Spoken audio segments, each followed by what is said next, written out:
What's up, guys, and welcome back. Today on Trent's Garage, we are back in the shop. We are doing some work on the engine, and I'm really excited because I think today we're gonna finally finish putting the long block together. Might even be able to put it on the transmission, put it up next to the Toyota, kind of see where it's gonna be so we can start building the frame to mount it. That, or we might just put the engine together and start working on the axle. I'm not sure, but today is bound to be a lot of fun.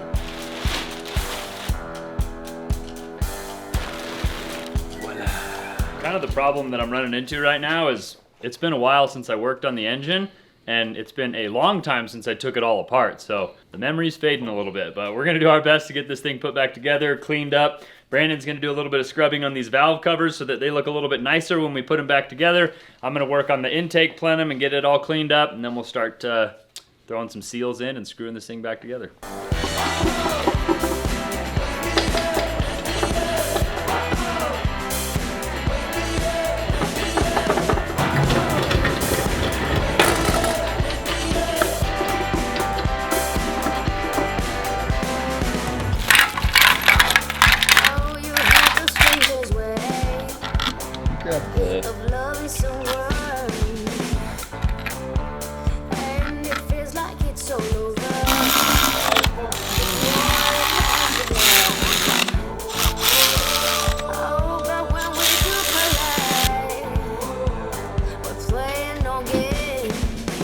Alright, now grab the valve cover that has the oil fill neck on it. Okay.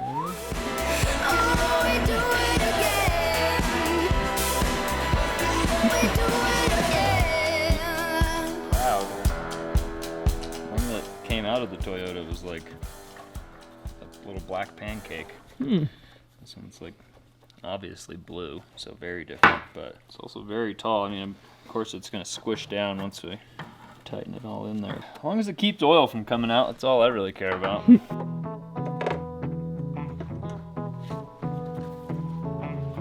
Ooh, looks fast. There's a little blue line in there. Cool! It might not be no crossroad, but it's sure enough for far. Like left to right, right to New York. Like stepping on the gas. Oh yeah, we're making progress, baby. I still have to put these little drain pepcocks for the cooling system that go in the side of the block on each side, but I'm trying to make sure I get all the stuff done on top before I start rotating the motor around. Valve covers are completely tightened down now. I guess I could install the fuel rail. I feel like it goes in the back. Yeah, can't really put it in wrong.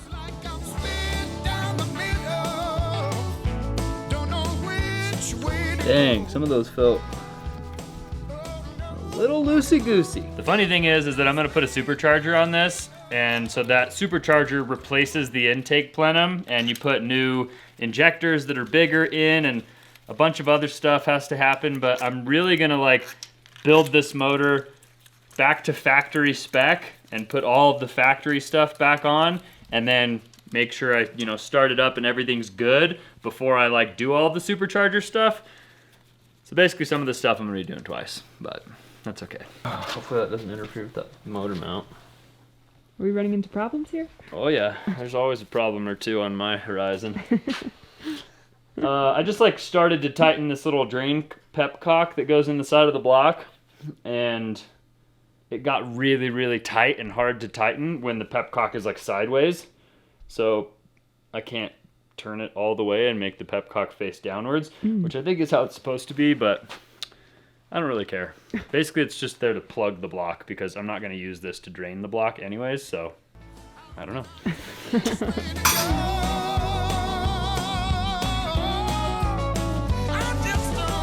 Also, the manual says to use specific special Toyota sealant stuff. And I tried to buy some on eBay, and it was super expensive, and I bought it, and then the guy on eBay emailed me and said that he couldn't ship it for some reason, so I was like, great, so now I'm just using regular Loctite. Right there? Or you want it all the way over? Oh, that's good. Put the pin in.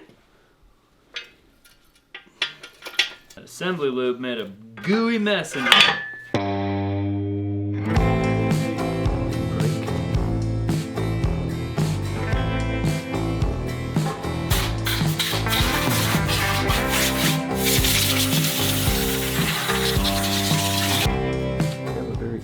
pattern here that they want me to follow, and I'm a little nervous about it.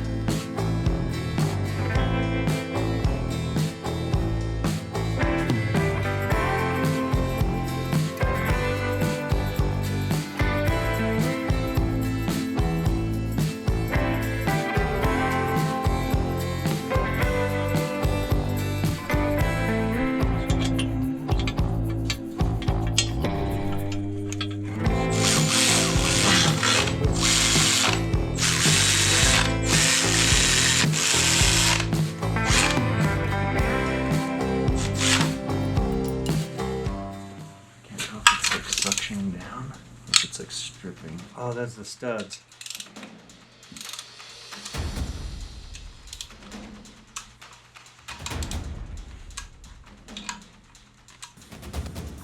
Why'd that look tidy? No! Well, now we've run into a little problem. One of the studs that I had to put on the bottom of the block right here, I put the nut on it. I tried to torque it down to the 21 foot-pounds that it calls for, and the stud broke.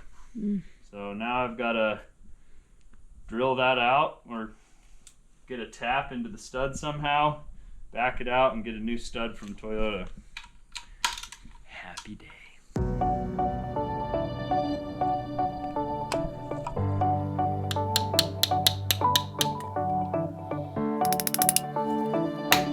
Trying to make a slot for like a screwdriver to fit in.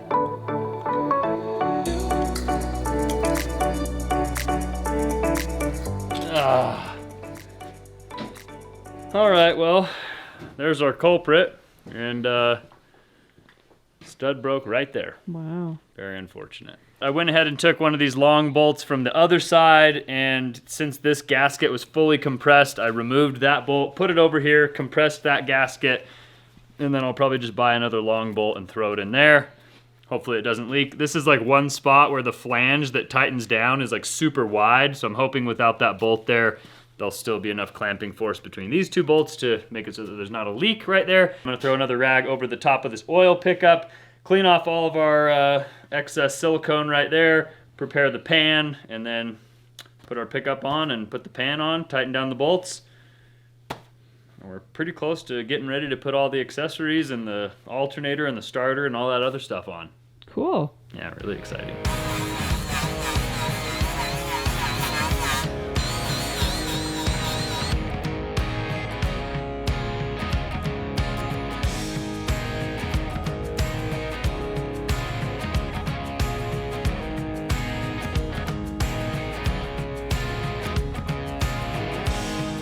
Well, hopefully that's thick enough in all the right spots.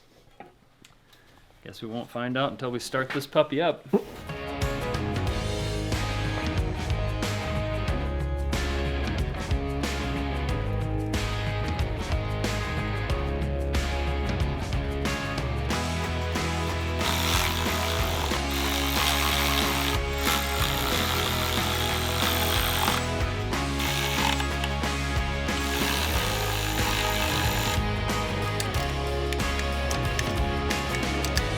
All right, she's sealed up.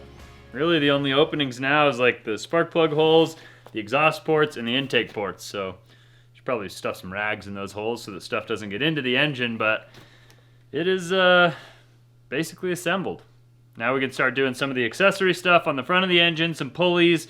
I probably won't be able to get the serpentine belt on because I'm gonna be doing some extra stuff, which is like installing an aftermarket power steering pump for the full hydro setup, but I could probably start putting on some of the idler pulleys and making a little more progress. We've made quite a bit of progress here. We've got our ignition coils in here holding place there so nothing goes into the engine.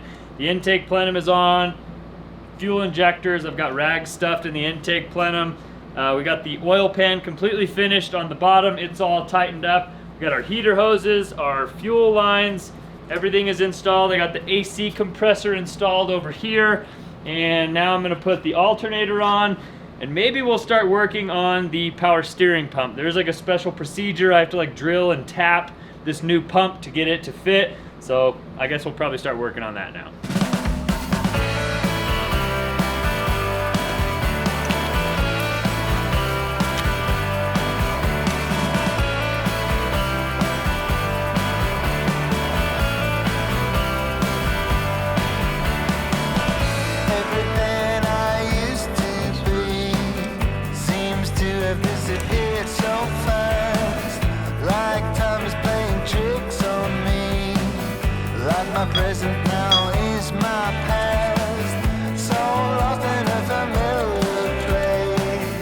this is my aftermarket power steering pump from PSC. It's a SP1200X or something like that.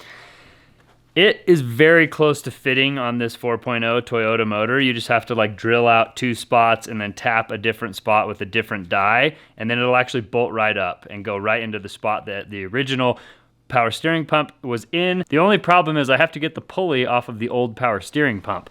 Now, the old power steering pump, not only is it extremely dirty and greasy, but it has to be pressed off, or you have to have a pulley puller, and I don't have a pulley puller that is the size needed for this. I do have a press, and I could press it off, but I'm running into some issues with the arbors that I have, and basically all of the different setups that I can come up with are not going to work. So I have one last option here, which is I have these really big arbor plates from Swag Off-Road. I think if I lower the bench height on my press all the way down and I put one of these big arbor plates on the bottom, I can rig something up that might be able to pull this pulley off. I don't know. We're gonna try it. If this works, I will literally be just as shocked as you guys are, because this could very well not work.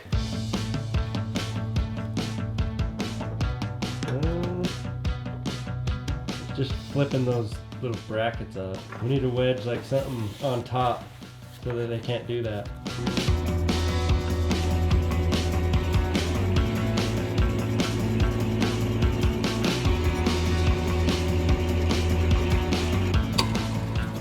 All right, so I just went ahead and drilled out these 2 ears. This one got a 10.1 millimeter drill bit so that it could accept the bolt that mounts into the factory location. And then this one I just drilled out with 11/32, and I'm gonna tap it with a M10 by 1 1/4. And hopefully that will make it so that this pump will mount up to the block. Then I just need to get the pulley off of the original pump and get it pressed onto this pump. I'm having trouble getting the pulley off of the original pump, so I may end up having to buy a new pulley because I might have bent it a little bit. So we'll see what happens. So now I'm using this tap to go ahead and install some new threads, this M10 by 1 1/4.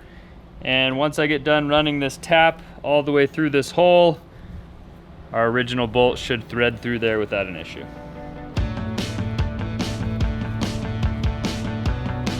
All right, hopefully this works. Oh yeah. Cool. Like it was made for it, baby. Now let's see if it actually bolts up to the block and works. Nice. Gotta love it when a good plan comes together. Now that I got the power steering pump mounted on here, all I need to do is either get that pulley off of the old pump, which since I bent one of the fins, I'm probably just gonna buy a new pulley. So I'll buy a new pulley, get it shipped out. When it shows up, I'll get it installed. Then this pump can be installed, and I can actually get the serpentine belt installed, which will be really exciting. I think 2 of these pulleys, that pulley and that pulley, they sound pretty bad. To save myself a lot of work in the future and not having to rip the serpentine belt and all of this stuff back apart, I'm just gonna replace the idler pulleys that are making noise. That way I know that they're all brand new. I'm not gonna have issues with it, because once that serpentine belt goes on and then we get the supercharger installed, it's gonna have a belt that's gonna go on top of that, so it'll just be that much more stuff I'm gonna have to remove. And so I may as well just get new pulleys, and then I won't have to worry about that in the future. So I'll get a new pulley for the power steering pump, new idler pulleys, get all of those thrown on, and then I can put the serpentine belt on. It's like actually getting really close to where we could hook it up and start it. It's just that I kind of have to build the rest of the truck in order to mount the motor, and I've got to do the fuel cell and the fuel pump and all of the wiring. I've got to get a battery connected. I've got to get a cooling system set up. So what you're saying is we're not close at all. no, we've got a very long time.